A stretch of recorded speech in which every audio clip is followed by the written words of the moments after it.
올해 역대급 태풍이라는 남마돌이 들이닥친 부산 경남에서는 곳곳에서 쑥대밭인 모습입니다. 특히 순간 최대 풍속 초속 37m를 넘는 강풍으로 피해가 많은 가운데 태풍 흰남노로 인한 피해도 복구하지 못한 상황에서 또다시 태풍 피해를 입고야 말았습니다. 태풍의 속수무책으로 당한 이때 SNS상을 중심으로 영상 하나가 올라왔습니다. 태풍들이 핥히고 간 피해 지역에선 자원봉사자와 수재민 등이 응급복구에 안간힘을 쓰고 있던 것입니다.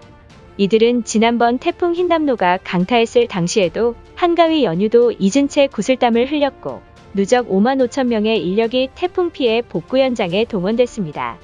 이 소식을 접한 네티즌들은 더운데도 열심히 노력해주시는 봉사자분들 항상 감사드린다는 반응을 보였습니다.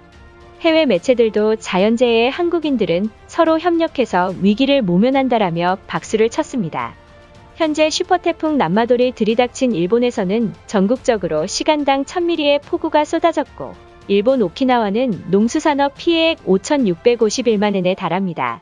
태풍 남마돌은 9월 17일 발생 당시에는 대만에도 도달하지 못할 것으로 모두가 예상했지만 오키나와 인근 해상에서 수증기를 집어삼키며 새를 엄청나게 키우더니 일본 규슈를 통과할 것으로 진로를 변경했던 것입니다. 만약 남마돌이 열도 중심 부근을 들이닥친다면 지난번 흰남노에 이어 큰 타격을 입을 것이 분명했고 일본 기상청은 실시간 생중계를 해가며 이번 태풍이 얼마나 전례를 찾아보기 힘들 정도로 열변을 토해가며 실시간으로 전했습니다. 기상청이 태풍의 진로가 한반도로 조금 비틀었기 때문에 태풍의 영향에 일본은 피해를 덜 입게 될 것으로 보인다라며 일본 행정기관인 기상청이 대놓고 주변국 덕에 다행이라는 표현을 하고 있습니다. 일본 규슈를 지날 당시 중심기압이 910헥토파스칼로 이는 태풍 매미를 훨씬 웃도는 수준은 맞지만 그렇다고 해서 주변국의 피해를 대놓고 반기는 것은 옳지 못한 행동입니다. 하지만 이렇게 기뻐하던 일본인들은 충격에 빠지고야 말았습니다. 맹렬한 기세로 한반도를 향해 다가오던 남마돌은 대한해협을 상륙한 순간 오른쪽으로 방향을 비틀어 일본 규슈를 직행할 것이라고 바뀐 것입니다. 안심하고 있던 일본은 날벼락을 맞는 초유의 사태가 발생했고 전문가들은 올해 일본 열도에 상륙한 태풍들과 비교조차 안 될 위력이라 말했으며 태풍의 직접적인 영향권에 들었던 가고시마와 미야자키현은 여전히 정전 사태로 수십만 가구가 불편을 겪고 있던 것입니다.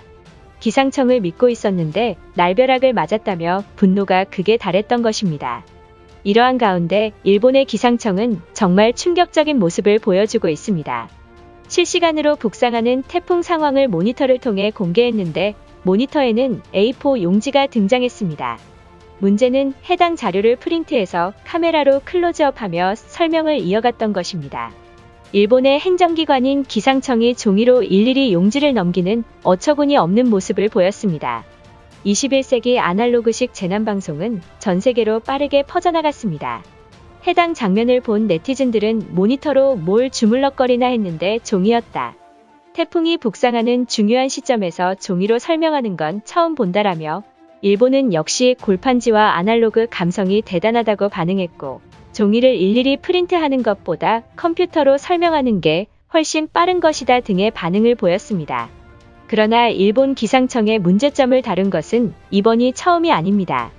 일본 기상청이 초강력 태풍 흰남노의 기상경보지도에서 독도를 일본 영토로 표기해 논란이 됐습니다. 도쿄올림픽에서도 독도를 넣더니 어떻게든 자국 영토로 표기하는 꼼수가 이제는 불쌍할 지경입니다. 서경덕 성신여대 교수에 따르면 일본 기상청은 홈페이지에 올린 현재 예상 전국 일람에서 흰남노의 예상 북상 경로를 보여주면서 독도를 자국 땅으로 표기했고 서 교수는 이는 명백한 영토 도발이며 독도는 역사적, 지리적, 국제법적으로 명백한 대한민국 영토이기 때문에 서 교수는 이에 즉각 항해 메일을 보냈다고 밝혔습니다. 예전부터 일본 기상청은 날씨 앱 등에서 지속적으로 독도를 자국 영토로 표기해왔습니다. 특히 일본은 태풍과 쓰나미 경보시 기상청 사이트에 자주 들어오는 경향이 있어 이것을 이용해 독도를 자국민 지도라고 세뇌시키고 있다는 사실입니다. 독도를 자국 땅으로 끼워 넣는 일본의 전형적인 꼼수를 이젠 철저하게 대응해줘야만 할 것이며 네티즌들은 일본 기상청 꼼수 이젠 그냥 불쌍하다고 말하고 있습니다. 일본 정부는 지난해 도쿄올림픽 공식 홈페이지에서도 독도를 일본 영토로 표기한 바 있는데 지난 일본 기상청 태풍 남마돌 브리핑에서도 은근슬쩍 독도 영토를 일본으로 표기해 논란이 됐습니다. 그러자 일부 일본인들은 정부의 무능한 만행 때문에 태풍이 열도로 향하고 있다 비판했고 그도 그럴 것이 한반도를 향하던 태풍들이 타국으로 방향을 꺾어버리는 경우가 많긴 합니다. 1989년 발생한 태풍 웨이는 남중국해에서 발생하여 원래 한국 쪽으로 북상할 예정이었으나 갑자기 기괴한 경로를 그리며 대만과 필리핀만 수차례 강타했고 2016년 발생한 태풍 라이언록도 부드러운 L자 모양으로 한반도를 들이닥칠 것이 유력했지만 갑자기 환상적인 드리블을 보여주더니 적도 부근에서 새를 엄청나게 키우더니 일본 열도로 들이닥치고 소멸했습니다. 2014년 너구리도 맹렬한 속도로 일본 오키나와를 지나 제주도를 북상하더니 빙글빙글 돌며 일본 규슈 일대에 큰 피해를 입히고 마지막으로 도쿄도까지 건너가 약 4조 322억 원의 막대한 손실을 일본에 주고야 말았습니다. 그리고 이 분야에서 가장 유명한 태풍인 2017년에 노르는 태평양 한가운데서 발생하여 적도 부근에서 새를 엄청나게 키운 후 제주도를 통과, 한반도 수도권 지역을 위험반원으로 관통할 예정이었으나 갑자기 직각으로 코스를 꺾어 일본을 가로질러 엄청난 타격을 줬습니다. 진로의 모양에서부터 알 수 있듯 태풍이 올 것이라 예상도 못했던 일본은 갑자기 들이닥친 태풍의 속수무책으로 당하고야 말았습니다. 또한 일본의 심장이자 수도권인 도쿄는 위험 반원을 들어 막대한 피해를 입고 수많은 이재민이 발생했습니다.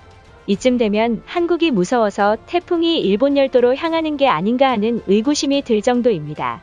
한반도 일대에 편서풍이 불기 때문에 태풍의 진로가 일본으로 진로를 트는 경우가 많다고 말했지만 일각에서는 일본인들의 업보라고 생각하는 사람들도 많습니다. 어찌됐든 우리에게 있어 가장 중요한 사실은 계속된 항의에도 불구하고 독도 영토를 집요하게 열도에 표기하는 일본이 하늘에 벌이 받는 게 아닐까 하는 것입니다. 하지만 태풍 남마돌과 흰남노가 핥히고 간 부산과 경남에서는 곳곳에서 복구 작업이 이어지고 있습니다. 특히 순간 최대 풍속 초속 33m를 넘는 강풍으로 인한 피해가 많았는데 여전히 복구조차 더딘 상황이지만 수해 복구를 위해 찾아온 봉사자들과 군인들이 열심히 땀을 흘리고 있습니다. 그런데 태풍 15호 탈라스의 움직임이 심상치 않습니다. 기상이변으로 9월 말부터 10월 중순까지 적어도 10여 개의 열대저기압이 발생할 가능성이 있으며 계속된 태풍에 더 이상 홍수 피해가 없도록 사전에 철저한 대비를 해야 올해 역대급 초강력 태풍들을 무사히 넘길 수 있을 것입니다. 이것으로 하루 해외 이슈는 끝인데요. 이제 댓글로 여러분들의 생각을 알려주세요. 여러분들의 생각을 알고 싶습니다.